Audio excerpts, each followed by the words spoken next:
Guys, in the last 20 years of working with marsupial carnivores, I've come to the personal conclusion, after studying their current distribution, their historic distribution, and humans' impact on them and their ecology, that the thylacine probably could not exist within the southwest of the state. And in my opinion, if it is still extant, then it's going to be in the northwest of the state, in an area between the Arthur and the Paiement River that these days we call the Tarkine, or historically it was known as the Arthur Paiement Conservation Area.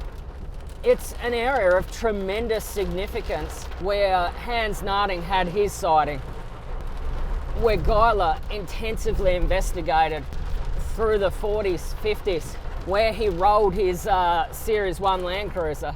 An area of intense historical significance to Tasmania's Indigenous people, and particularly the namesake, the Carina people.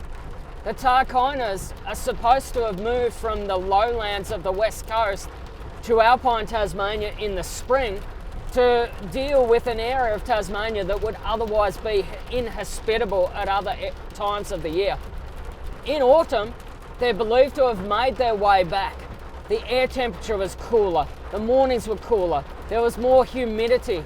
They burnt their way back to western Tasmania, creating a mosaic of different habitats in a practice that's become known as Firestick Farming. And it's been integral to the ecology of Australia for 40 to 100,000 years. It's that Firestick Farming that's probably created the productive grasslands within western Tasmania that can support enough prey density to support a population of large marsupial carnivores. And I know from personal experience that Tasmanian devils and the spotted-tailed quoll are relatively strong in those areas, and they're probably the last remaining stronghold of both of those species.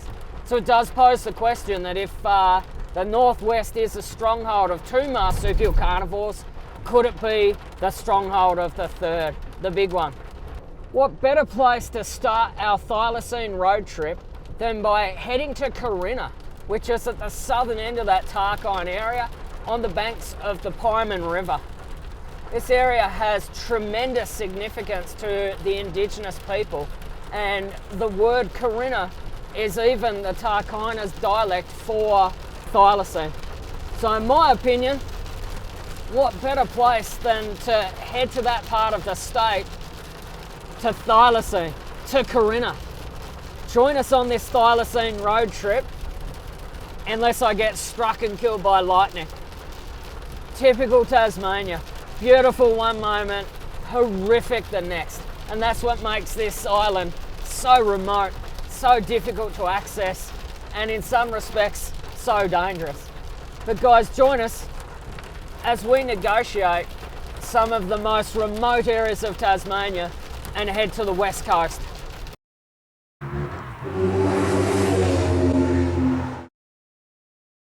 The Thylacine road trip heads west, with the boys stopping at the historic town of Waratah.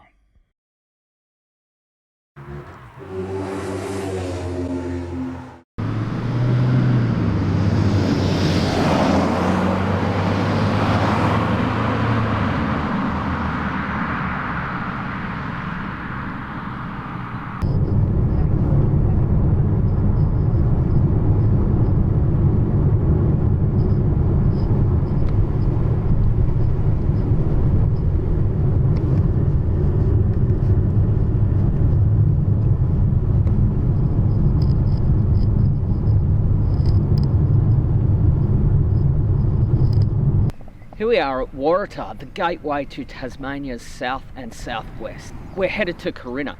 We've stopped here at Waratah for a bite to eat and some fuel, and we've found this sign, and it suggests that in 1933 Mr. Roy Delphin captured two thylacines that ended up spending their days in the Launceston Zoo.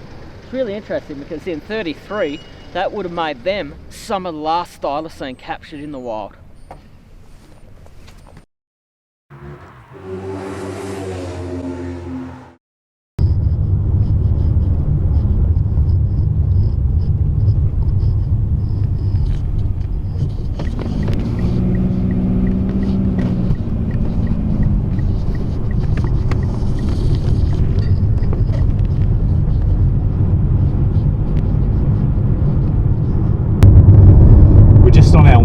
Corinna. Now this area, Corinna, the Savage River National Park, has got great history of thylacine. In the old days, a lot of the trappers used to operate in this area, a lot of sightings, and as Chris has already said, some of the last thylacines that were captured and put into Launceston Zoo were taken from this area.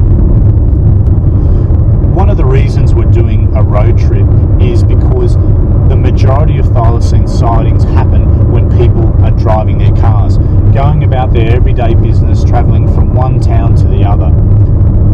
They come around a corner, they catch a glimpse of a thylacine, the animal's surprised, perhaps not hearing the vehicle noise, and there's their experience. Now there are a number of potential reasons why a thylacine may be near a road. Potentially they're crossing the road, roads are cleared, it can give the animal easier access through some of the denser scrub. Also, prey species, herbivores, can gather around road verges where the thicker vegetation has been cleared and there's shorter grasses that they eat in plentiful supply. They come in to eat the grasses, the carnivores come in for the herbivores.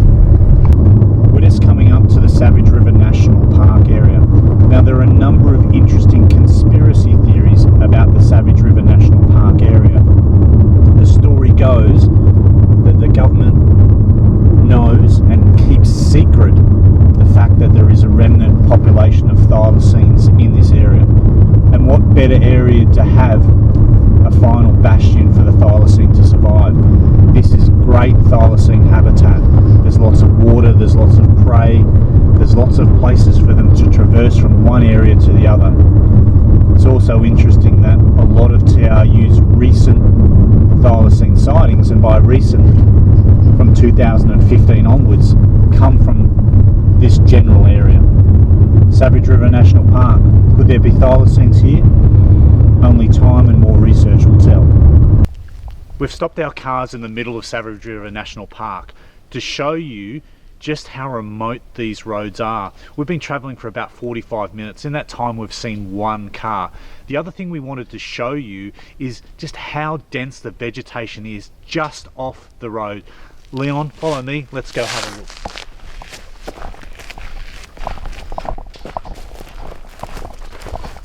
Just stick the camera in there, a couple of meters off the track. You could hide a whole family of thylacines, no dramas at all. People driving down this road, they wouldn't know they were there at all. This is dense vegetation in prime thylacine habitat.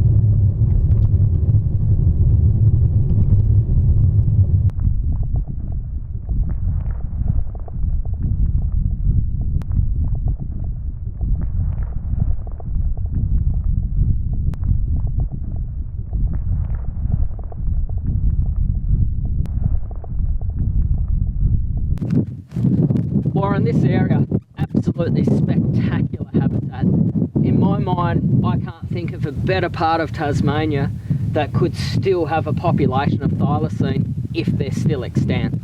Absolutely. When you think about the human population, particularly post-white settlement that was here, there weren't a lot of people here. And still aren't. And that's right. So not a lot of bounties taken from this area. Yep. So even in the Depression years, a lot of the snaring didn't happen in this space. So a remnant population, if it's going to be anywhere, I reckon this would be a fantastic place for them to be. So there's a small scale silica mine about 10k that way. There's Savage River mine about 50-60k that way. There's a very, very small scale tin mine about 30k that way, and it's less than a hectare.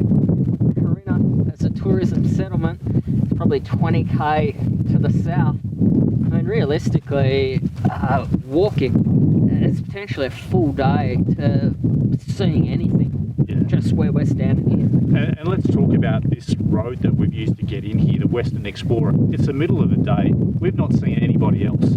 So let's think about the fact that thylacine, a crepuscular carnivore, most active dawn, dusk, the twilight hours. If we're not seeing anybody in the height of the day, the chances of people coming in here at those times, very, very rare. So you're not going to see the sightings because you need a person and a thylacine to have a sighting, right? Yeah. And thylacine, being a top order predator, can't eat air and water. I mean, admittedly, air and water is vital for its survival, but you need a little bit more. It's you need sort of proactivity within your habitat to support grazing and browsing, to support browsing animals and then the predators. And what an area to do that. I mean, you've got both button grass and pile grass. You've got a complex mosaic of different habitats that surrounds us, from sort of grassland to open forest, enclosed forest, temperate rainforest. Plenty of prey availability. Yeah, absolutely. And look, the weather's actually been quite kind for us at the moment, even though it is end of June. That's right. So, winter, it's actually a quite spectacular day. So you can imagine that when the weather was against us or against people coming out to look for thylacine, it's going to be pretty inhospitable. Absolutely. Right? Humans aren't very well adapted for this kind of environment, but these marsupial carnivores are perfect. And what about the colours around us, Chris? And the thylacine perfectly adapted to blend into this environment. In my mind, that button grass with the stripes along the abdomen and the sort of rear of the thylacine, perfect camouflage for this environment. Yeah. Ambush predation, sit on that tree line, basically just waiting for Bennett's wallaby, paddy melon, brush-tailed possum when it's on the ground, wombat, which are pretty common in this area, to stray close enough to just smash and bring down using the power of the chest and the neck and the jaws, and then a bit of a stamina in a not too devil-esque sort of way. And of course some close access to conglomerate rock. You can see in the background some conglomerate rock, great places for dens. You're going to have a whole family group hiding up there, coming down through that wooded area, concealed, stealth, ambush, attack those herbivores that are grazing.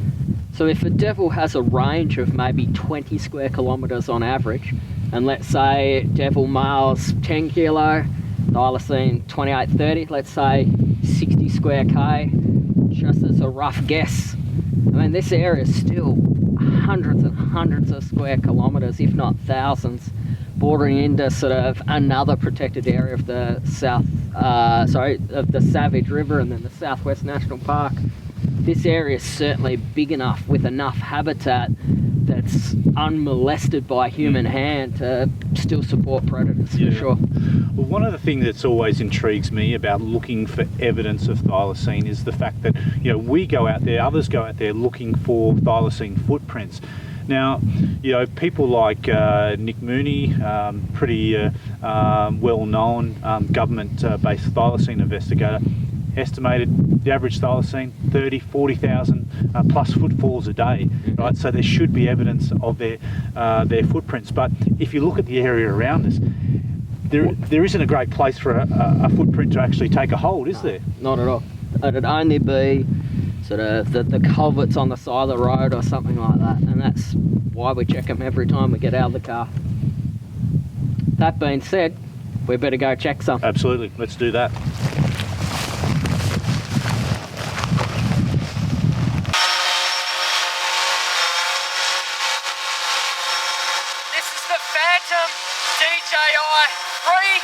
We're putting it in the air so that we can survey the surrounding area for suitable habitat.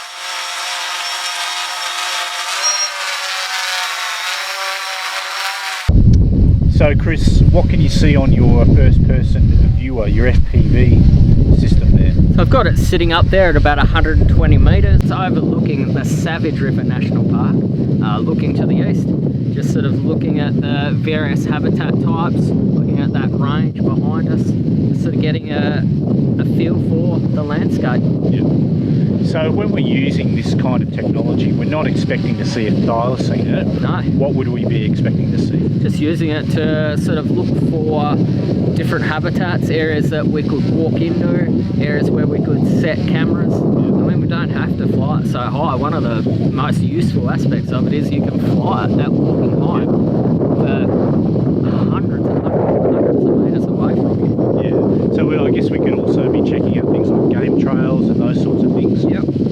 So I might just bring it down to conserve some battery, Yep. and then we can put it up again later. Yep. Great piece of technology, Chris. Absolutely.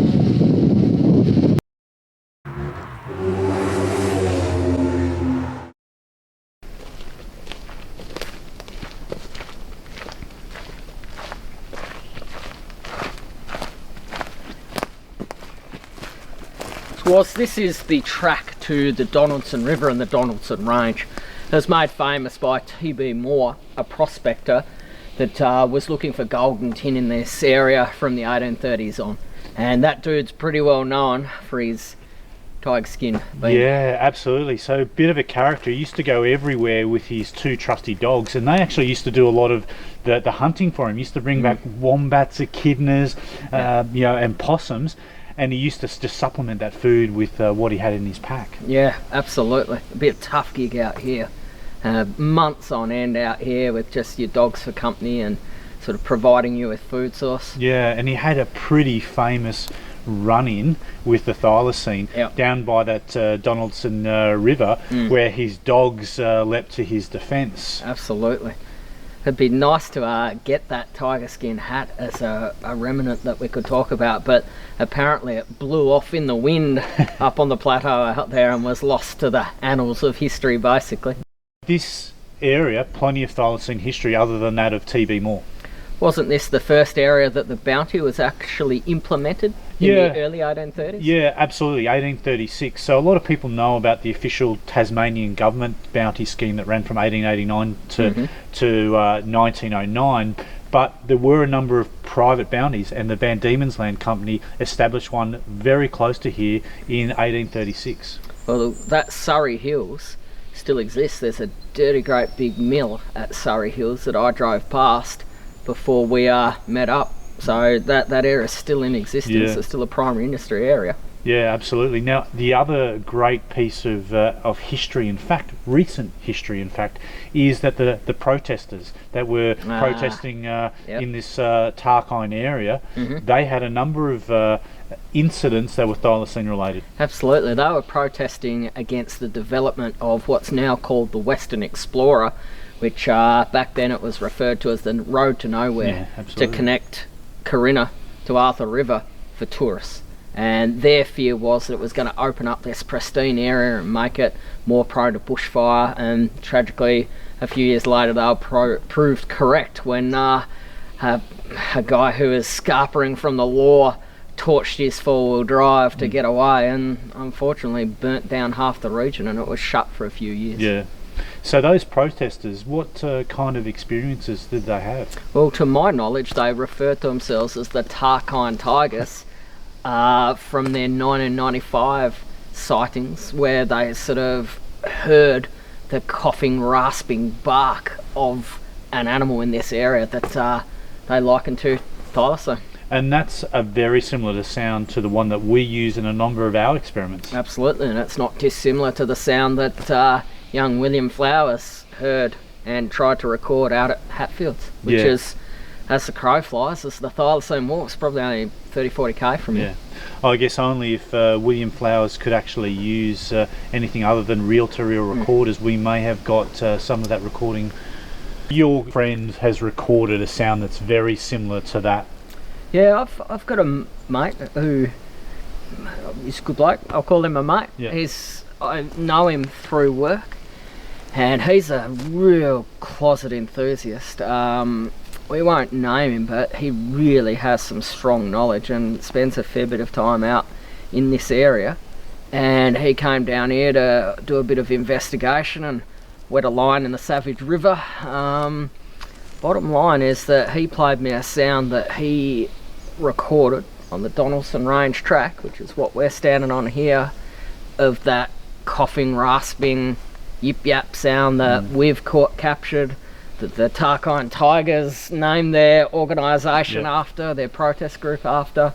So even within the last 12 months, I have heard personally, through a guy I know and trust, a recording of a sound that we can't identify in this area. Yeah. Whilst I'm not saying that's Thylacine, it's certainly worthy of further investigation, and it's going to make up a big chunk of this Thylacine road trip. Yeah, absolutely. And this is very close, this corridor in Western Tasmania, where we've had recent sightings. People driving at night, good quality sightings that fit the typical A-grade Thylacine sighting report profile. Absolutely.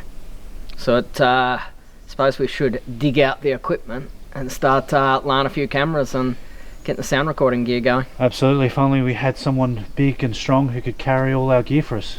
Where is Leon? Leon? Larry? Leon? Whatever. Ah. Let's get to it, mate. Yeah.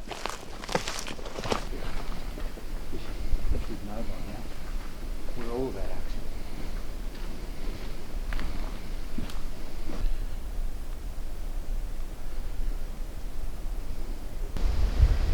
Just walking along, and we've discovered a Tasmanian devil latrine site, and you can tell that pretty easily by the amount of devil feces or scat that lines this area, and it's right on the crossroads of a big game trail. So if this area can support a medium-sized marsupial carnivore, it always poses the question, could it support a large marsupial carnivore? Devil scat's always interesting, and it's easy to do a quick scatology and understand what these animals are often eating, because they eat so much of the bone and fur and the indigestible material that can be quite easy to identify. So you can see this one's bound together not only with fur but feathers as well. So it's eating not only mammalian prey but some avian prey.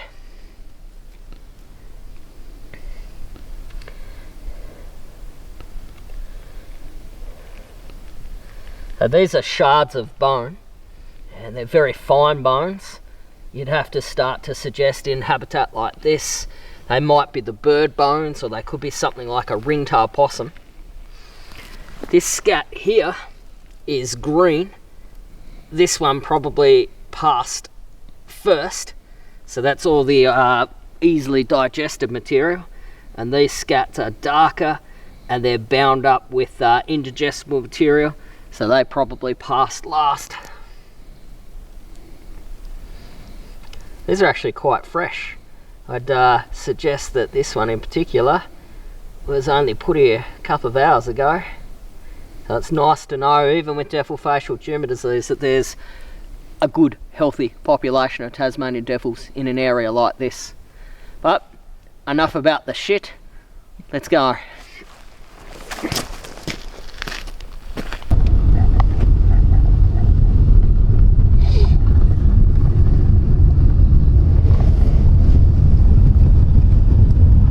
We've arrived at the historic town of Corinna. It was established in 1894 as a mining town and also as a place where loggers would go up the river to collect the very valuable Huon pine.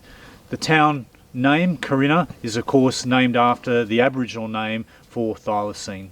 Rich Thylacine history here. Now the town is a eco-resort where people come, particularly in the summer. They're not crazy like we are. We're here in the winter and take up residence, and there's a whole heap of tourist activities that they can do in this space. It's a beautiful area, really remote. This is the Paiement River. It's named after a bloke, Alexander Pearce, that escaped with a few colleagues from Sarah Island on the west coast, and he made his way towards Hobart, just gradually eating those friends as he went. So it's an area of really sort of historic interest for sure.